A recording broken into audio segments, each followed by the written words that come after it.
మనతో పాటు లైవ్ లో ఉన్నారు. అలానే గుంటూరు నుంచి కూడా సాంబశివరావు మనతో పాటు లైవ్ లో జాయిన్ అయ్యారు. వెంకట్రావు మనకు ప్రకాశం జిల్లా నుంచి కూడా మనతో లైవ్ లో ఉన్నటువంటి పరిస్థితి. సో ప్రధానంగా రామారావు చెప్పండి, మనం ఏదైతే అంబటి రాయుడు ఆయన సో ఈసారి గుంటూరు లోక్సభ క్యాండిడేట్ అనుకున్నారు, కానీ ఆయన బరిలో దిక్కుండానే అవుట్ అయిన పరిస్థితిని మనం చూసాం. ఇంకా పార్లమెంట్ సభ్యులు కొంతమంది బయ చెప్పేటువంటి పరిస్థితి వచ్చింది. ఎమ్మెల్యేలు కూడా ఇదే బాట పడుతున్నారు. సో ఇవాళ జరుగుతున్నటువంటి పరిణామాలు నేపథ్యంలో ఓవరాల్ గా అటు ఎంపీలు కావచ్చు ఎమ్మెల్యేలు కూడా ఈ రకమైనటువంటి ధోరణికి రావడానికి కారణాలు ఏంటి అసలు? శ్రీహరి, ఆంధ్రప్రదేశ్లో చలి రోజు రోజుకి పెరుగుతుంది, కానీ అధికార పార్టీలో మాత్రం ఒక్కపోత కూడా అదే స్థాయిలో పెరుగుతుంది. దీంతో పాటు అంబటి రాయుడు 3 రోజుల క్రితం మాత్రమే ఆంధ్రప్రదేశ్ ముఖ్యమంత్రి జగన్మోహన్ రెడ్డి సమక్షంలో కండవా కప్పుకొని ఆయనే స్వయంగా పార్టీలోకి ఆహ్వానించాడు. కానీ రాజకీయ ఆట ప్రారంభం కాకముందే అంబటి రాయుడు అవుట్ అయ్యాడు. ఆడుదాం ఆంధ్ర అని చెప్పి వారం రోజుల నుంచి జరుగుతూ ఉంటే 3 రోజుల్లోనే నేను ఆడలేను అని చెప్పి అంబటి రాయుడు క్రీజ్ నుంచి బయటకు వెళ్ళిపోయాడు. ఈ రాజకీయ క్రీడలో తాను ఉండలేను అని చెప్తున్నాడు. అన్ని డబ్బులు పెట్టలేను అని కూడా ఆయన ఆట విరమించేసి బయటకు వెళ్ళిపోయాడని చెప్తున్నారు. దీంతో పాటు విజ్ఞాన విద్యా సంస్థలకు సంబంధించిన లావు రత్తయ్య కుమారుడు లావు శ్రీకృష్ణదేవరాయలు నసరావుపేట ఎంపీ ఆయన్ని పొమ్మనకొండ పొగబెట్టేశారు. దీంతో పాటు ఒంగోలు ఎంపీ మాగుంట శ్రీనివాసరెడ్డిని కూడా పొమ్మనకొండ పొగబెట్టేశారు. వీళ్ళందరికీ మించి ఇప్పటికే రాష్ట్ర ప్రభుత్వాన్ని రోజుకో మారు ఉతికి ఆరేస్తున్న నసాపురం ఎంపీ రఘురామకృష్ణరాజు కూడా తలనొప్పిగా మారింది. ఇప్పుడు ఈ ఇద్దరు తలనొప్పి కూడా ఈ రోజు నుంచి ప్రారంభమవుతుంది.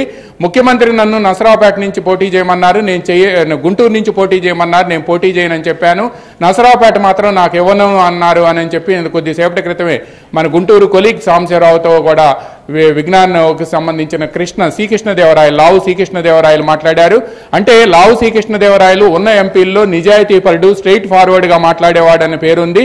కానీ లావు శ్రీకృష్ణదేవరాయలు వైసీపీ పాలిటిక్స్కి సరిపోలేదు అని చెప్పి 5 సంవత్సరాల తర్వాత తేలింది.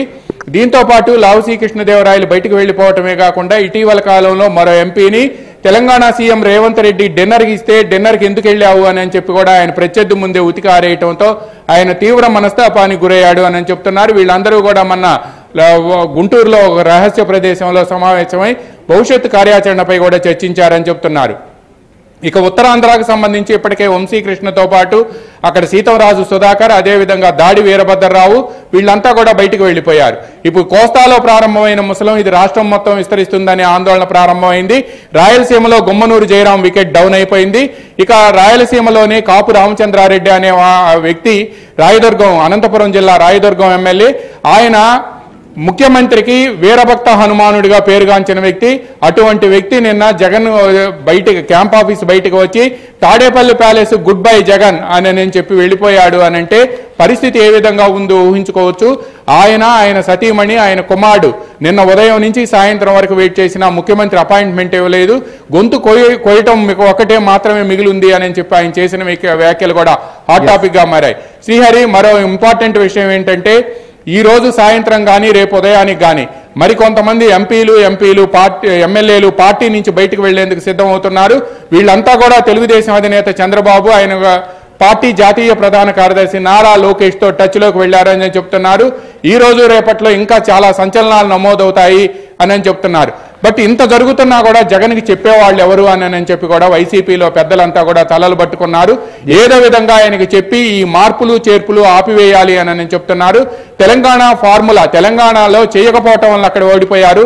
ఇక్కడ చేసినా చేయకపోయినా ఓడిపోతాం కాబట్టి బట్ ఉన్న ఎమ్మెల్యేలతో ఎలక్షన్లకు వెళ్తే ఎలా ఉంటుందనేది ఆలోచించాలని కొంతమంది పెద్దలు ట్రై చేస్తున్నప్పటికీ కూడా రిషి టీం నివేదికను మాత్రమే సీఎం బేస్ అవుతున్నారని చెప్తున్నారు. నిన్న కాపు రామచంద్రారెడ్డి కూడా చెప్పారు, దరిద్రపు సర్వేలను పక్కన ముందేసుకొని మా అలాంటి వాళ్ళని తొలగిస్తున్నారు అని కూడా ఆయన వ్యాఖ్యానించారు. అంటే వైసీపీలో అంతర్గత పరిస్థితి ఎలా ఉందనేది కూడా మనకు స్పష్టంగా అర్థమవుతుంది. శ్రీహరి, రైట్, ఈ సర్వేలు కావచ్చు, ఆంక్షలు కావచ్చు, వాళ్ళకి కొన్ని ఏదైతే పోటీ చేయాలి అని అంటే టికెట్ కు అర్హత అభ్యర్థి ఎన్నికల బరిలో నిలిచి గెలిచి ప్రజాసేవ చేయగలరా లేదనేది చూస్తారు. కానీ దానికి మించి ఆంక్షలు అనేటివి కావచ్చు, లేకపోతే ప్రస్తుతం నెలకొన్నటువంటి పరిణామాల నేపథ్యంలో కొంతమంది వెళ్ళిపోతున్నారు, మరికొంతమంది కూడా ఇదే పరిస్థితిలో ఉండడంతో అసలు 3వ జాబితా ఇందుకోసమే బ్రేక్ పడిందా, అది కూడా